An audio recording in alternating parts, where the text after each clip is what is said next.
I'm Megan Hayes, 34, a wedding photographer and event planner who just received the text that shattered my world. You're not invited to the wedding. Kimberly doesn't want you there. My own sister, the same sister whose dream wedding I'd poured over $35,000 into creating. My hands trembled as I stared at my phone, surrounded by the 55 meticulously crafted planning files I'd spent months perfecting. How could this happen? If you've ever felt the sting of family betrayal, I understand your pain. Let me know where you're watching from and subscribe if you've ever given your all only to be cast aside. Growing up in our suburban Seattle home, the dynamic between my sister Kimberly and me was established early. 5 years my junior, Kimberly was always the golden child in my parents' eyes.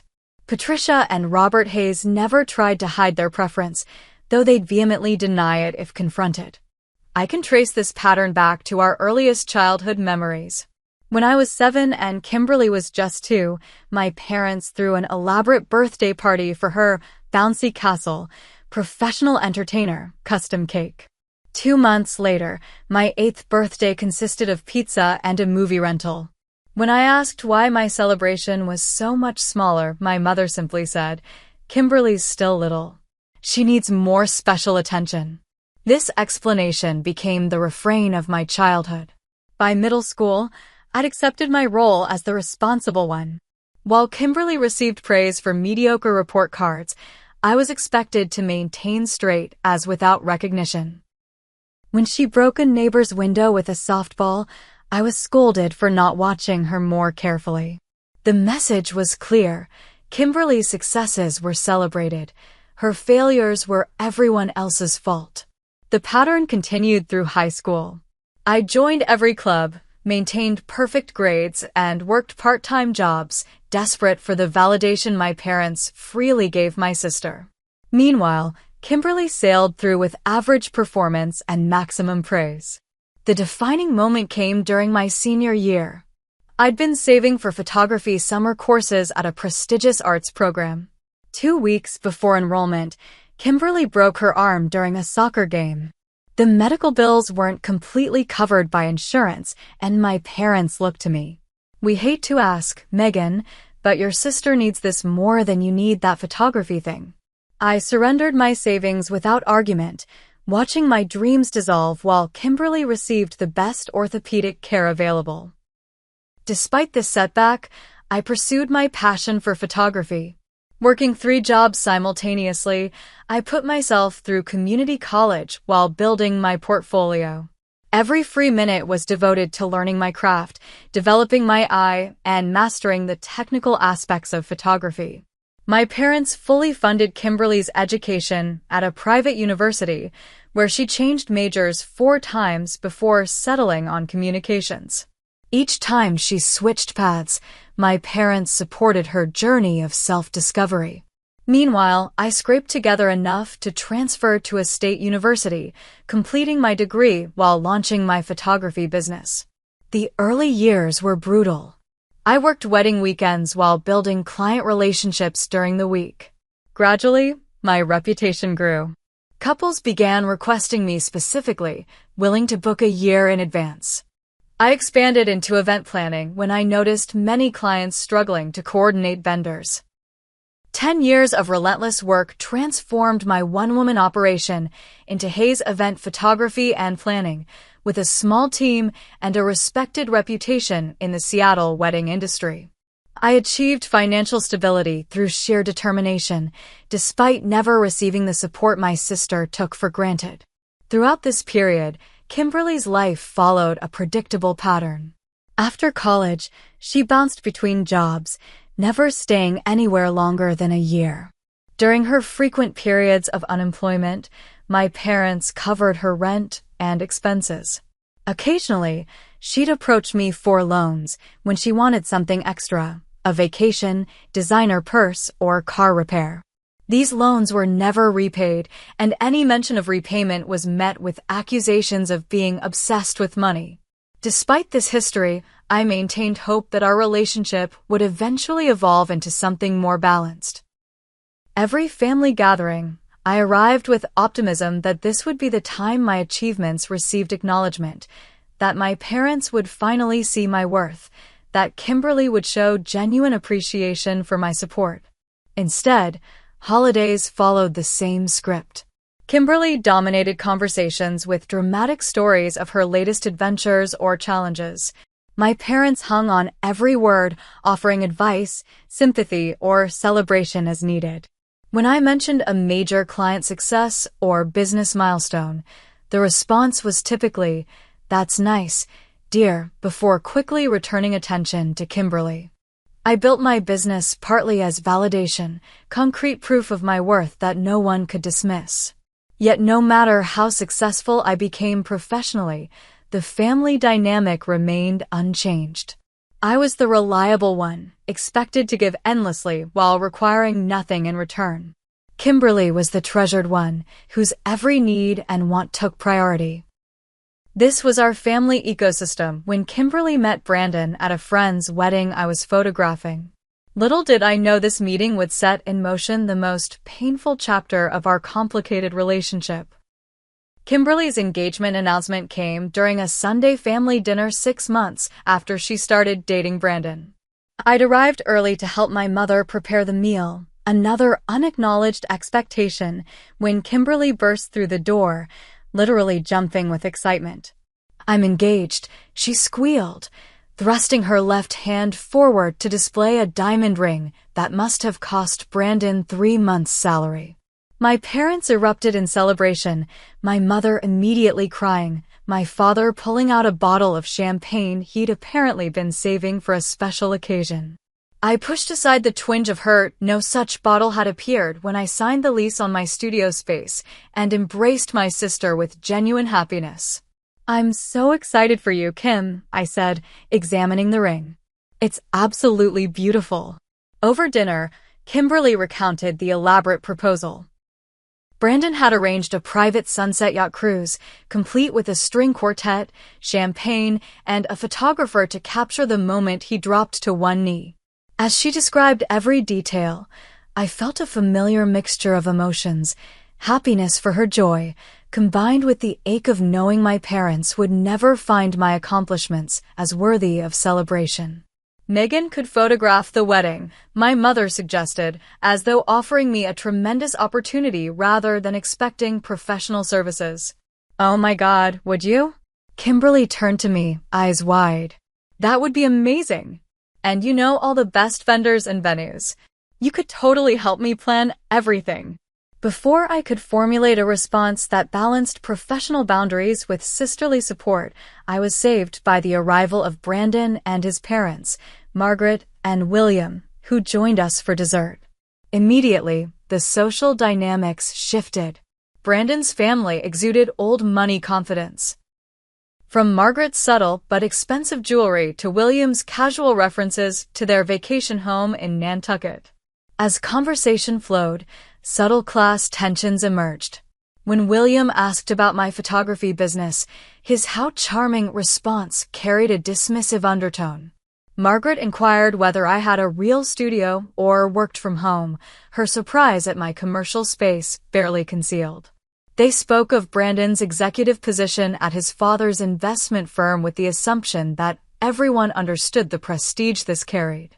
Through it all, I noticed Kimberly adapting, her speech patterns shifting to match their more formal cadence, her references to her job at a marketing firm suddenly more impressive than I'd ever heard her describe it. By dessert, she was performing a version of herself tailored to impress her future in-laws.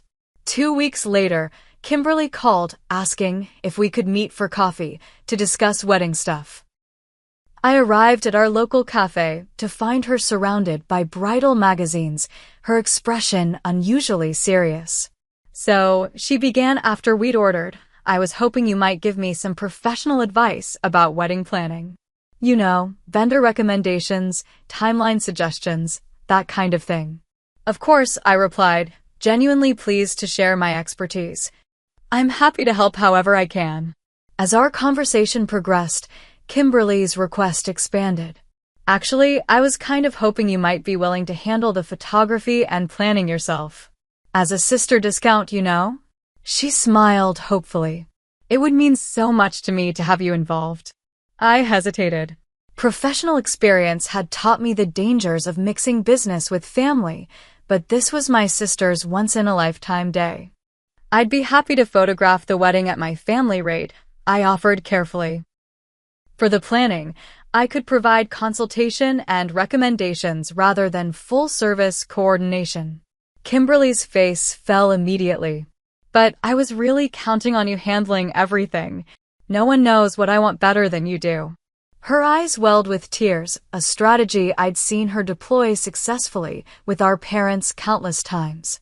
Brandon's parents expect something really special, and I'm so overwhelmed with everything. Against my better judgment, I agreed to provide both photography and planning services at half my normal rate, still a significant discount worth thousands of dollars. Kimberly brightened instantly, hugging me across the table and promising this would be the best sister project ever. A month later, Kimberly called me sobbing so hard I could barely understand her. When she finally calmed enough to speak coherently, she explained that their wedding budget had hit a major shortfall. Brandon's parents had offered to contribute only if the wedding was held at a specific exclusive venue they preferred, one far more expensive than Kimberly and Brandon had planned. We just can't afford it, but if we don't do it there, his parents will be so disappointed, she cried. And Mom and Dad can only help so much. I'm going to have to give up on my dream wedding. The rational part of my brain flashed warning signals, but the lifetime pattern of sacrificing for Kimberly overrode my business sense. Let me see what I can do, I heard myself saying. I have some connections at Lakeside Manor. Maybe I can work something out. That conversation became the first of many where I committed to covering another aspect of the wedding. The venue deposit of $15,000, which I secured at a slight discount through industry relationships, but still required a non-refundable payment up front. The premium photography team I'd need since I'd be busy with coordination duties on the day, $8,000. The gourmet catering package with custom menu, $7,000. Designer floral arrangements, $5,000. Each time I told myself this investment would finally heal our relationship. This grand gesture would at last make my parents see my worth. This sacrifice would transform Kimberly's understanding of my love for her.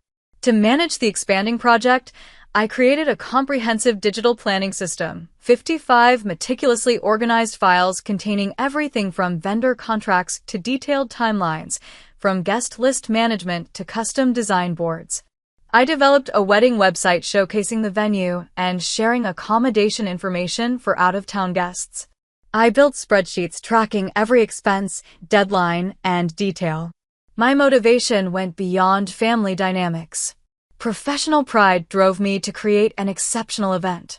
This wedding would showcase my abilities, potentially attracting high-end clients impressed by the sophistication of Kimberly's celebration. More importantly, I genuinely wanted my sister to have her perfect day, despite our complicated history. As I committed tens of thousands of dollars and countless hours to Kimberly's wedding, I believed I was investing in a transformed family relationship, one where my contributions would finally be valued, my worth finally recognized. I couldn't have imagined how painfully wrong that belief would prove to be. The first 3 months of wedding planning unfolded like a dream. Kimberly and I spent weekends touring venues before settling on Lakeside Manor, a stunning waterfront estate with panoramic views of the Olympic Mountains. Using my industry connections, I secured preferred dates and negotiated access to areas normally off-limits to photography. "You're amazing," Kimberly gushed as we walked the grounds, imagining where each element would be placed. "I can't believe you got us in here. It's absolutely perfect." These moments of sisterly connection felt like validation of my decision to invest so heavily in her wedding. When we went dress shopping and Kimberly emerged in a hand-beaded gown that brought tears to both our eyes, the shared emotion seemed to transcend our complicated history. "No one else could have helped me find this," she said. hugging me tightly in the boutique. "You just get me, Meg." I poured my professional expertise into creating a custom wedding website with password-protected planning portal where Kimberly could view progress in real time. I developed detailed design boards visualizing every aspect of the celebration, from ceremony layout to reception table settings. I created comprehensive timelines ensuring every moment from rehearsal dinner through post-wedding brunch was perfectly orchestrated. Evenings and weekends became dedicated to Kimberly's wedding. I rearranged appointments with paying clients to accommodate vendor meetings for my sister. I stayed up late finalizing contracts and confirming details. My growing emotional investment matched my financial commitment, both driven by the genuine belief that this project would heal decades of family wounds. One evening, after we'd finalized the menu during a 4-hour tasting session, Kimberly took my hands across the table. "I don't know what I'd do without you," she said, her eyes sincere. "This wedding would be a disaster if not for you. You're the best sister anyone could ask for." That moment of appreciation, so rare in our relationship, reinforced my hope that our dynamic was finally changing. I redoubled my efforts, determined to create an event so spectacular it would transform our family forever. The first complication arose when we met Brandon's parents at the venue to discuss their contribution. What began as a cordial walkthrough quickly evolved into something more unsettling. "So you do this professionally?" Margaret asked, examining my portfolio with a slight frown. "How charming that you've turned a hobby into a little business." "Megan's actually one of the most sought-after wedding planners in Seattle," Kimberly interjected, surprising me with her defense. "She books out a year in advance for most events." "Well, isn't that quaint?" Margaret replied, patting my arm condescendingly. "William and I used Hartwell and Associates for our anniversary celebration last year. They handle events for the governor, you know." Throughout the meeting, Brandon's parents questioned my vendor recommendations, suggesting alternatives used by their country club friends, all significantly more expensive than the premium options I'd already secured. "Darling, you simply must use Blackwood Catering," Margaret insisted to Kimberly. "They're chef-trained in Paris. This other company seems adequate, but not quite what we had envisioned for Brandon's wedding." I noticed subtle shifts in Kimberly's responses as the meeting progressed. Initially defending my choices, she gradually began deferring to her future in-laws' preferences. By the end of the walkthrough, she was nodding along to Margaret's suggestions with eager agreement, avoiding my eyes when I mentioned budget implications. "We'll just have to make it work," she whispered when I pulled her aside to discuss the additional costs of switching to Blackwood Catering, a $3,000 increase. "They're really set on it, and I want them to be happy with everything." That evening, I adjusted my financial spreadsheets to account for the catering change, along with several other upgrades Brandon's parents had insisted upon. I transferred additional funds from my business account to cover the growing expenses, telling myself this investment would be worth it for Kimberly's happiness and our improved relationship. As planning progressed, I created detailed documentation for every aspect of the wedding. My digital organization system expanded to 55 files, including vendor contracts and communication logs, detailed timelines for planning and the wedding day, guest list management with RSVP tracking, seating arrangements and table assignments, budget spreadsheets and payment schedules, design concepts with mock-ups for each space, photography shot lists and lighting plans, menu details and dietary accommodation tracking, transportation schedules for wedding party and guests, contingency plans for weather and other potential issues. Each file represented hours of work and professional expertise I'd normally charge thousands for.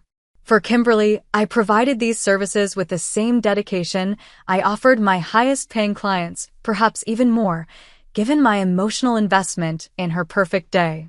The complexity of balancing my business responsibilities with Kimberly's wedding grew challenging.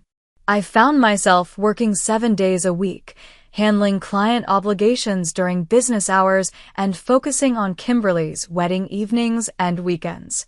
Despite the strain, I remained committed, believing this project would finally earn me the family recognition I'd sought my entire life.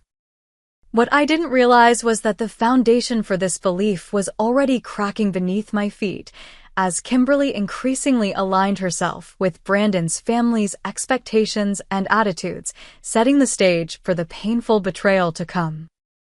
6 months before the wedding, the dynamic between Kimberly and me shifted noticeably. What began as collaborative planning sessions devolved into critique sessions where nothing I presented seemed to meet her standards.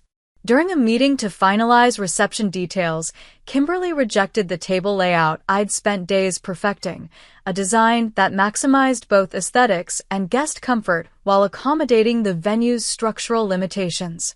"This just looks so basic," she said, wrinkling her nose at my carefully crafted floor plan. "Brandon's mom showed me the layout from his cousin's wedding at the Four Seasons. Can't we do something more like that?" "The Four Seasons has a completely different space configuration," I explained patiently. "Their ballroom doesn't have support columns to work around like Lakeside Manor does." "Well, can't you figure something out? You're supposed to be the professional here." Her tone carried an edge I'd never heard her use with me before. "Margaret says a good planner can make any space work." I noticed Kimberly had begun adopting not just Margaret's opinions, but her mannerisms and speech patterns. She referenced Margaret and William constantly, while our own parents became simply Mom and Dad. She began criticizing vendors and services she had previously loved, always with phrases suspiciously similar to comments Brandon's mother had made. After hours of revisions to satisfy Kimberly's suddenly changed preferences, she approved a new layout that required renting additional decor pieces and specialty furniture, adding $2,000 to the already stretched budget. When I mentioned the cost increase, she sighed dramatically. "If it's too expensive, just say so. I'm trying to have one special day, but I guess that's too much to ask." "That's not what I said," I replied, hurt by her mischaracterization. "I just wanted to make sure you understand the financial implications before we commit." "You're always so focused on money," she said dismissively. "This is my wedding, Megan. It's supposed to be about love, not spreadsheets." I absorbed the additional costs without further comment, transferring more money from my business account to cover the growing expenses. That night, reviewing my financial commitments to Kimberly's wedding, I felt the first serious doubts about my decision to invest so heavily. Still, I pushed these concerns aside, telling myself this tension was just normal, bridal stress that would pass. 5 months before the wedding, a more significant red flag appeared. From the moment Kimberly announced her engagement, she had promised I would be her maid of honor. "Who else would I possibly choose?" she had said. "You're my sister and my best friend." I'd been touched by the sentiment, despite knowing our relationship had never truly reflected that level of closeness. I'd embraced the role, ready to support her through every pre-wedding tradition. Then came the brunch where Kimberly announced her final bridal party selections to her friends. I arrived to find her already seated with 6 other women, champagne flowing freely. "There's my amazing sister and wedding planner," Kimberly called as I approached. The phrasing, "sister and wedding planner," not maid of honor, sent a warning tingle down my spine. As I took my seat, Kimberly raised her glass. "I want to thank everyone for being here today. As you know, I've been thinking hard about my bridal party. Julia, my roommate from college and ride or die for the past 10 years, I'd be honored if you'd be my maid of honor." The table erupted in congratulatory exclamations while I sat frozen, glass halfway to my lips. Julia, looking uncomfortable, gave me an apologetic smile. And of course, my bridesmaids, Taylor, Zoe, Ashley, Paige, and my sister Megan, Kimberly continued, as though this arrangement had always been the plan. Later, when I pulled her aside to ask about the change, Kimberly acted surprised by my confusion. "I thought you'd be relieved," she said. "You're already doing so much with the planning and photography. This way you won't have the added stress of maid of honor duties." But you specifically asked me to be your maid of honor, I reminded her. We talked about it right after you got engaged. Did I? I don't really remember that. Anyway, it makes more sense this way. Julia can handle all the bridal party stuff while you focus on making the wedding perfect. She patted my arm condescendingly, a gesture eerily similar to Margaret's. It's really for the best. Before I could respond, Kimberly rejoined the group, leaving me with the distinct feeling I'd been demoted. The feeling intensified when she announced the bridesmaid dresses would be custom-made by a designer Margaret had recommended at $800 each. Isn't that a bit expensive for bridesmaid dresses? I asked carefully, thinking of the financial burden this would place on her friends.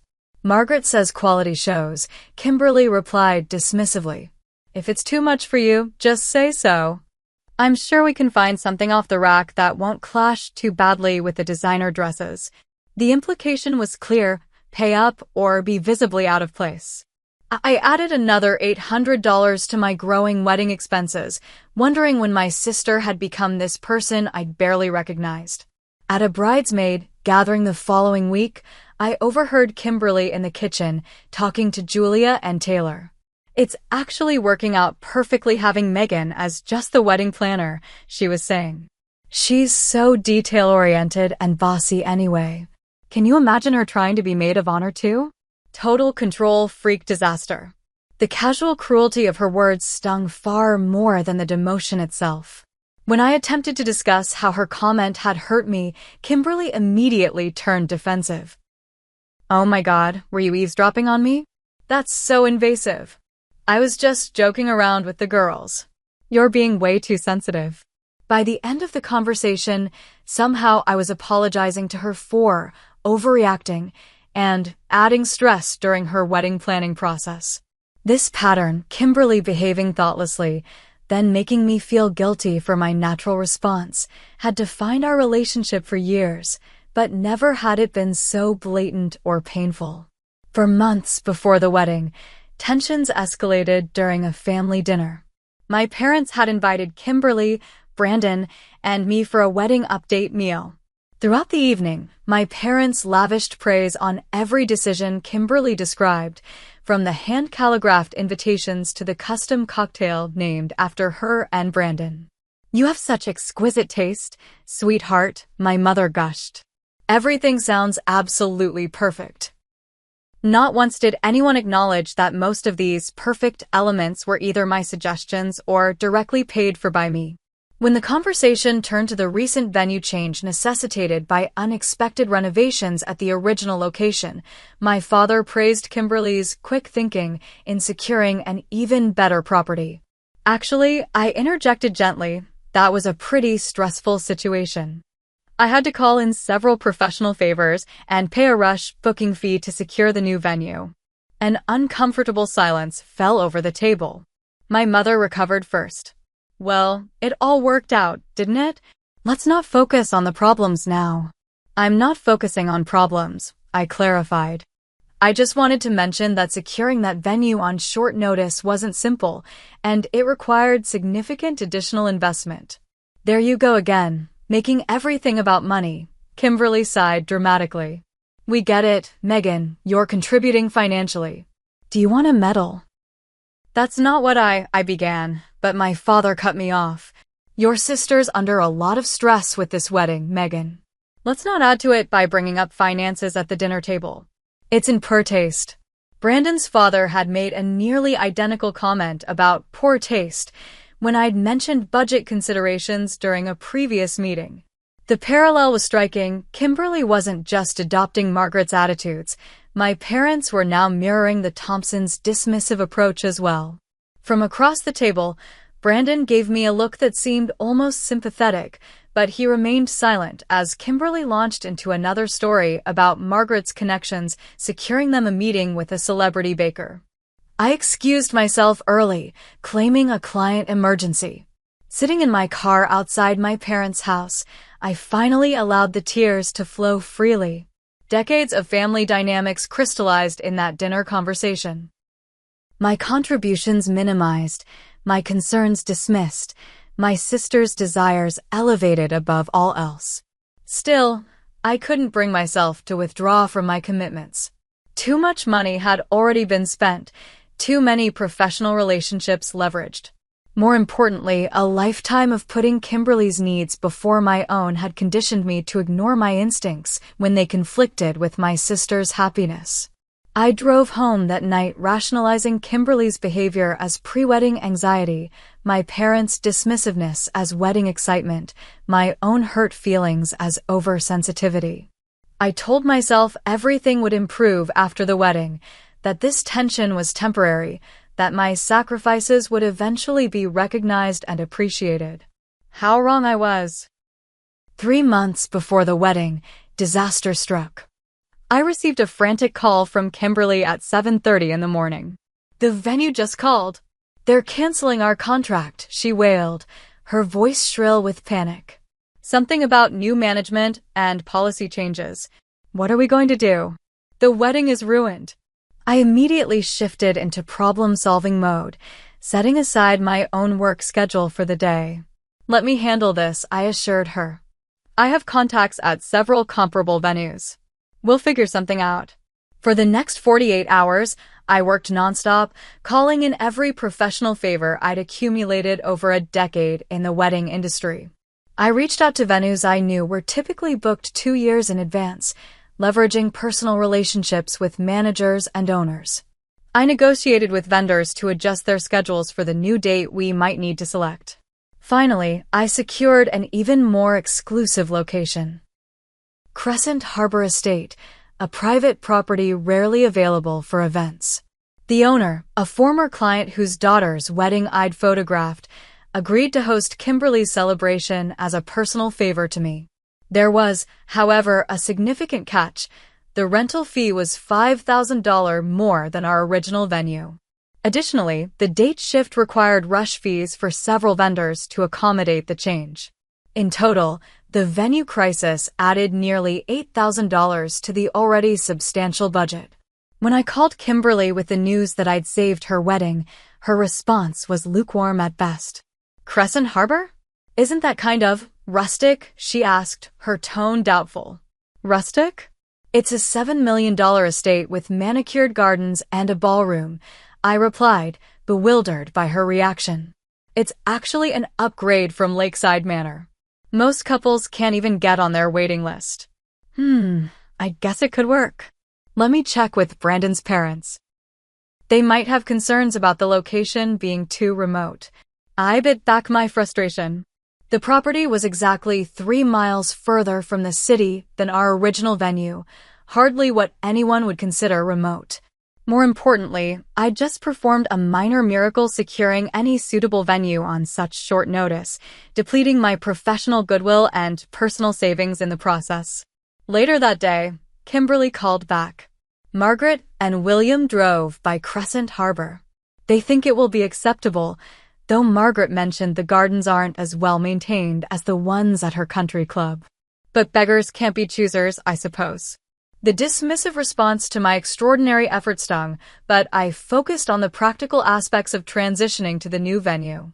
I updated all 55 planning files, notified vendors, and adjusted timelines.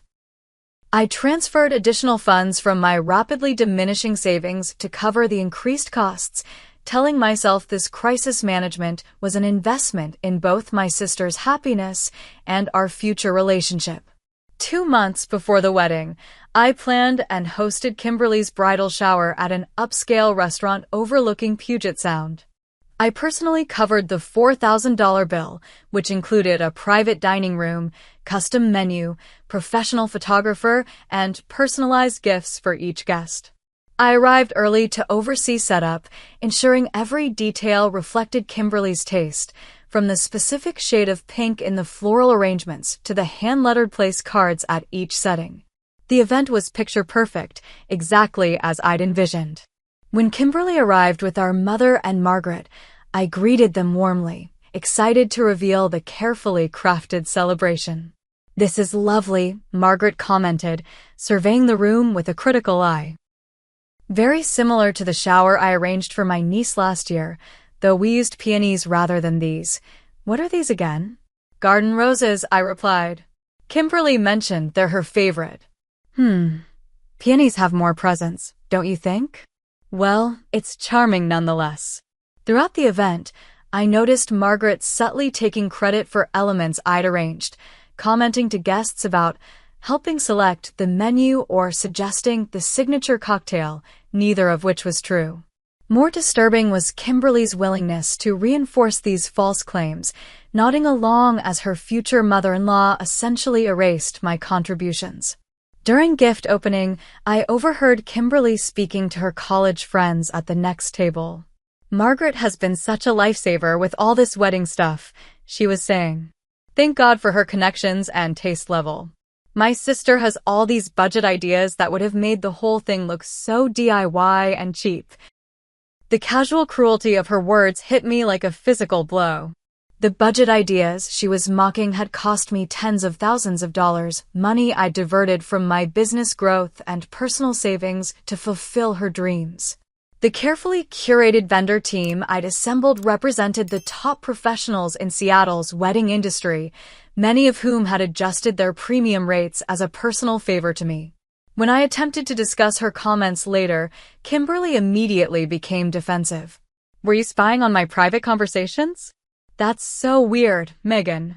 I was just talking to my friends. I wasn't spying. I was sitting at the next table and couldn't help overhearing, I explained. It hurt to hear you dismissing all the work and money I've contributed as budget ideas. Oh my God, you're so sensitive. It was just girl talk. Besides, Margaret has been incredibly helpful with her connections. Margaret hasn't paid for anything, I pointed out quietly. I've covered almost every major expense for this wedding. There you go again, making everything about money. Kimberly threw her hands up dramatically. It's my bridal shower, Megan. Can't you just be happy for me for once instead of keeping score? Before I could respond, our mother intervened, not to mediate, but to admonish me. Kimberly's right, Megan. This is her special time. Whatever issues you have can wait until after the wedding. I retreated, swallowing my hurt as I'd done countless times before. The pattern was so familiar it felt almost scripted. Kimberly behaves thoughtlessly. I express legitimate feelings. Family portrays me as the unreasonable one disrupting Kimberly's happiness. 1 month before the wedding, the final blow to my illusions came when I discovered I'd been excluded from Kimberly's bachelorette weekend. I learned about the 3-day trip to Napa Valley not through an invitation, but via Instagram, where Julia posted photos of custom team bride jackets with everyone's names embroidered, everyone except mine. When I called Kimberly to ask about the oversight, her explanation left me speechless. It's not an oversight, Megan. I decided it would be better to keep my friend group separate from the wedding planning stuff. You're handling so much already with the coordination and everything. But I'm your sister, I said, struggling to keep my voice steady. And technically one of your bridesmaids, even if not the maid of honor anymore. Yeah, but you're also the wedding planner. It would be weird to have you at the bachelorette party. You'd probably be all stressed about wedding details instead of having fun. She paused before adding, plus, some of the girls find you a bit intense. No offense. Despite this devastating exclusion, I continued finalizing wedding details, confirming vendors, and processing final payments from my credit card. I completed the seating chart Kimberly had been avoiding, organized transportation for the wedding party, and finalized the day of timeline, all while nursing a growing sense of dread about my place in my sister's life. Then came the text message that shattered everything. I was at my desk reviewing the reception layout one final time when my phone chimed with a group message. The participants included Kimberly, my parents, Brandon, and his parents, everyone except me. Kimberly had apparently sent it without realizing I could see the previous messages in the thread. I scrolled up to find a conversation about final wedding arrangements, followed by Margaret questioning whether I would behave appropriately around their extended family and business associates. Then came the message that stopped my heart. You're not invited to the wedding. Kimberly doesn't want you there. Your presence would make things uncomfortable for Brandon's family. My father had added, Megan, we hope you'll be mature about this and understand. This is Kimberly's special day. My mother, it's really for the best, dear. You can still finish the planning work, of course. And finally, from Kimberly, we still expect everything to be handled professionally. All the vendors are paid for, so there shouldn't be any issues with you not attending. I stared at my phone, unable to process what I was reading. After $35,000 of my money, hundreds of hours of professional work, and emotional investment beyond measure, I was being uninvited from my own sister's wedding, the wedding I had largely funded and entirely planned. The casual cruelty stunned me. Not just the uninviting, but the expectation that I would continue working on an event I was no longer welcome to attend. The assumption that I would accept this humiliation without protest. The complete disregard for my feelings, contributions, and place in the family. In that moment, staring at those heartless words on my screen, something fundamental broke inside me, and something else, something stronger, began to form in its place. The physical symptoms hit me first. My hands trembled so violently I dropped my phone. My chest constricted as though caught in a vice, each breath becoming a conscious struggle. A cold sweat broke out across my forehead as nausea rose in my throat.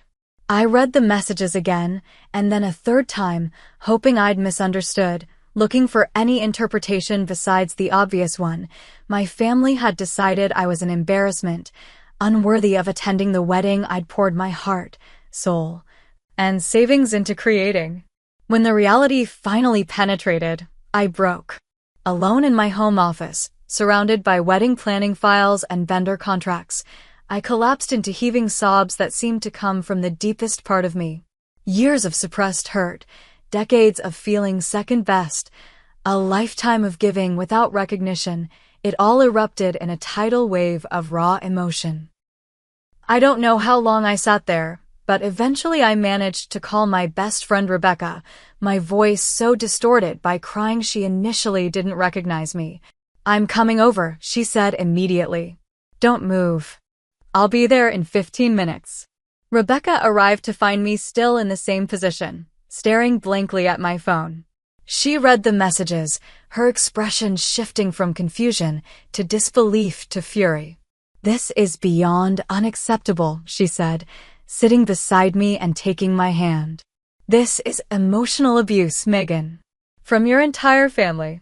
With Rebecca's steady presence as anchor, I poured out everything, not just the wedding disaster, but the lifetime of family dynamics that had led to this moment. I described the pattern of being expected to give endlessly while receiving nothing in return. The constant dismissal of my needs and feelings. The celebration of Kimberly's every whim while my achievements went unacknowledged. I've been so stupid, I concluded, fresh tears flowing. I actually believed this wedding would change things.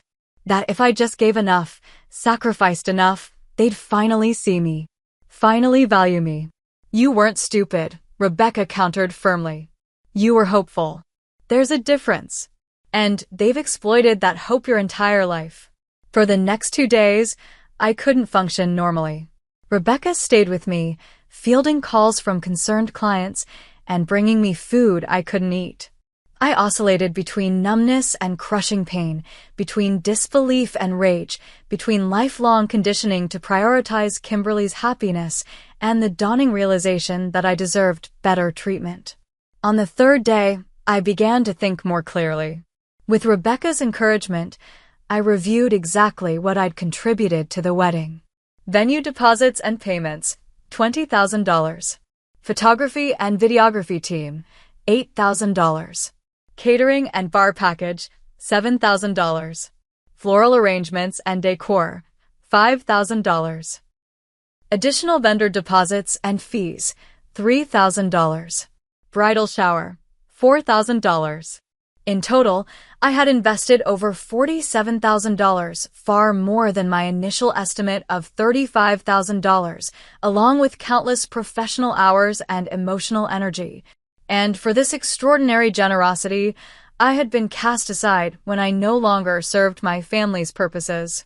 "This isn't love," Rebecca said quietly as we reviewed the figures. "This is exploitation." I contacted an attorney friend who specialized in contract law, explaining the situation and asking about my legal obligations. His assessment was clear. While I had moral and professional responsibilities to the vendors I'd personally contracted, I had no legal obligation to continue providing unpaid services for an event I was now explicitly uninvited from attending. "Document everything," he advised. "Every text, every email, every payment. Create a comprehensive record of your contributions and communications. Then decide what you want to do next from a position of knowledge rather than emotion." For the next several hours, I methodically compiled evidence of my financial and professional investment in Kimberly's wedding. I created backups of all vendor communications and contracts. I documented every payment with date, amount, and purpose. I secured copies of text messages and emails showing the evolution of my involvement and the family's expectations. Throughout this process, something shifted within me. The shock and hurt began to transform into clarity and resolve. I recognized that this devastating text message was merely the culmination of a lifetime pattern, not an isolated incident. I saw with painful clarity how I had participated in my own mistreatment by continually accepting the unacceptable. With this new perspective came a decisive plan of action. I would not continue to enable my family's exploitation. I would not silently absorb this final humiliation. I would stand up for myself with the same ferocity I'd always directed toward protecting Kimberly's interests. I carefully composed my response, reviewing it with both Rebecca and my attorney to ensure it conveyed my position clearly without creating legal liability. Then, with a steadiness that surprised me, I sent a single message to the group thread. "Then pay for it yourselves, leeches." Before anyone could respond, I systematically executed the next phase of my plan. First, I created secure backups of all 55 wedding planning files for my own records and protection. Then, with Rebecca witnessing the process, I deleted each file from my active systems: the comprehensive timeline, the vendor contact list, the detailed seating chart, the custom floor plans, the specialized photography shot list, all of it. Next, I contacted each vendor I'd personally hired, explaining that circumstances had changed and providing new billing information for final payments. I canceled payment authorizations on my credit cards and notified my bank to block any pending charges related to the wedding. Finally, I blocked every member of my family and Brandon's family on my phone, email, and all social media platforms. The digital severance was swift and complete. A virtual door slammed on decades of toxic family dynamics. When it was done, I sat in unexpected silence, my breathing steady for the first time in days. The pain remained, a raw wound that would take time to heal, but alongside it grew something new and unfamiliar, a sense of power. For the first time in my life, I had chosen myself over Kimberly's demands, my own well-being over my parents' expectations. "How do you feel?" Rebecca asked cautiously. I considered the question carefully before answering. "Like I'm finally standing up straight after a lifetime of bending to fit into a space too small for me. The road ahead would be difficult. I knew there would be financial consequences, potential professional complications, and the emotional aftermath of family estrangement. But in that moment of newfound dignity, I felt something I'd rarely experienced in relation to my family: peace. The response to my actions was swift and predictable. Within minutes of sending my message and implementing my plan, my phone exploded with notifications before the blocks took effect. Voicemails ranged from Kimberly's hysterical accusations to my father's cold fury to Brandon's parents' threats of legal action. I listened to each message once, documented it, then deleted it. Each voice carried less power than it would have days earlier. My family's ability to manipulate my emotions through guilt, obligation, and fear had diminished dramatically once I recognized the pattern for what it was. My attorney confirmed what I already suspected. Despite the threats, my family had no viable legal claim against me. I had documentation proving my financial contributions were gifts, not loans or contractual obligations. I had fulfilled all professional commitments to vendors, ensuring they would be paid for services rendered. I had protected myself while acting ethically toward the innocent third parties involved in the wedding. The most difficult period was the first 2 weeks of separation. Decades of conditioning had trained me to prioritize family harmony above my own well-being. Each day required conscious effort to maintain my boundaries, to remind myself I deserved better treatment than I had received. I worked with a therapist Rebecca recommended, beginning the long process of untangling my self-worth from my family's approval. Through industry connections, I learned Kimberly's wedding proceeded as scheduled, though drastically downsized and relocated to Brandon's parents' country club. The elaborate details I'd arranged were replaced with standard club offerings. The premium vendor team I'd assembled was substituted with the club's regular service providers. The dream wedding Kimberly had envisioned, and I had largely funded, became a more modest celebration constrained by what her family was actually willing to pay for. On what would have been the wedding day, I took Rebecca's advice and planned a self-care retreat. I booked a cabin on the Olympic Peninsula, far from cell service and wedding venues. I hiked through ancient forests, photographed landscapes rather than carefully posed couples, and allowed myself to fully experience the complex emotions of the day without judgment. Surprisingly, several extended family members reached out with supportive messages. My mother's sister, Aunt Catherine, called to say she declined to attend the wedding after learning how I'd been treated. My cousin Michael sent a text expressing his disgust with Kimberly's behavior and asking if I needed anything.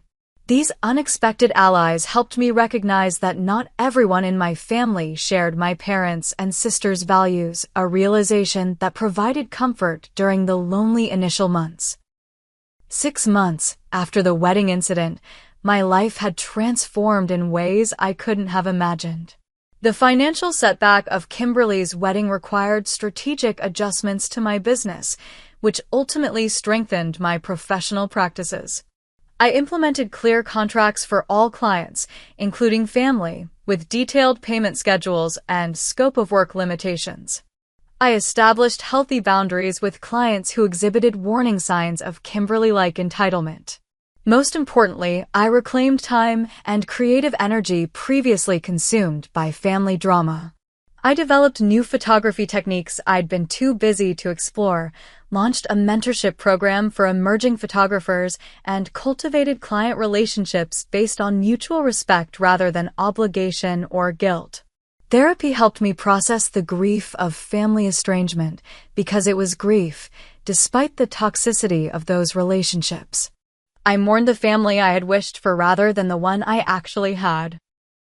I acknowledged the pain of rejection while recognizing it reflected their limitations, not my worth. Through this healing process, I developed what my therapist called a chosen family, relationships built on genuine care and reciprocity rather than biological obligation. Rebecca remained my steadfast supporter. Industry colleagues became close friends.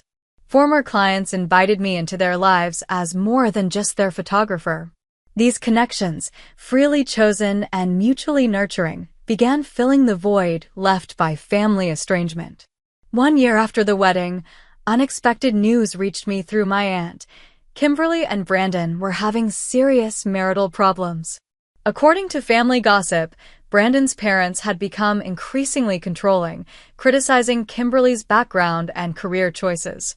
The golden daughter was experiencing firsthand what it felt like to be found wanting by the Thompsons, an ironic turn of events I observed with complicated emotions. 2 weeks later, my parents called.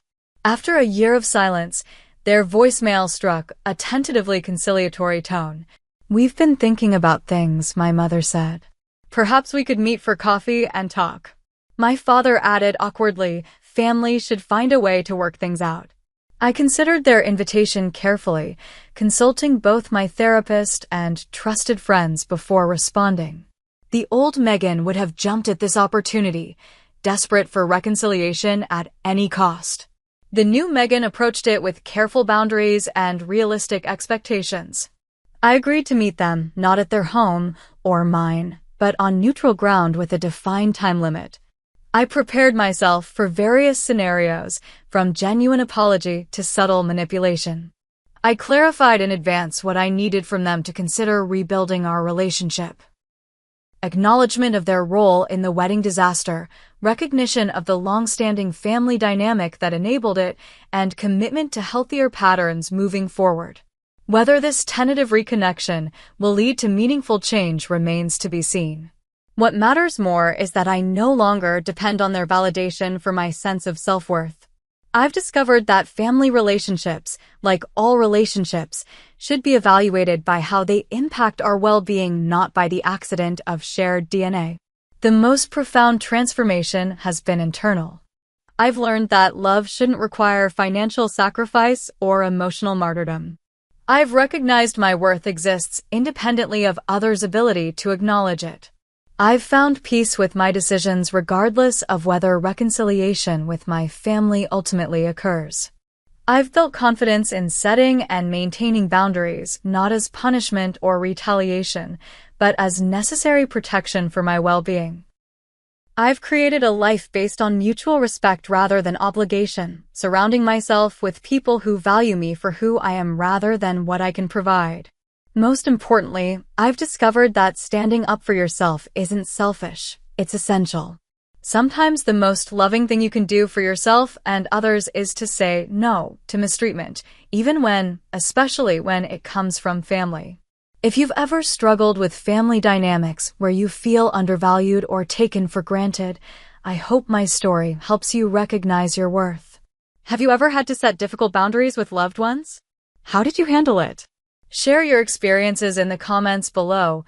Your story might help someone else find the courage to value themselves. If this resonated with you, please like and subscribe for more real-life stories about finding strength through difficult situations. Remember that you deserve relationships that honor your worth, whether they're with family, friends, or partners. Thank you for listening to my journey, and I wish you the courage to stand in your own power, whatever challenges you might be facing.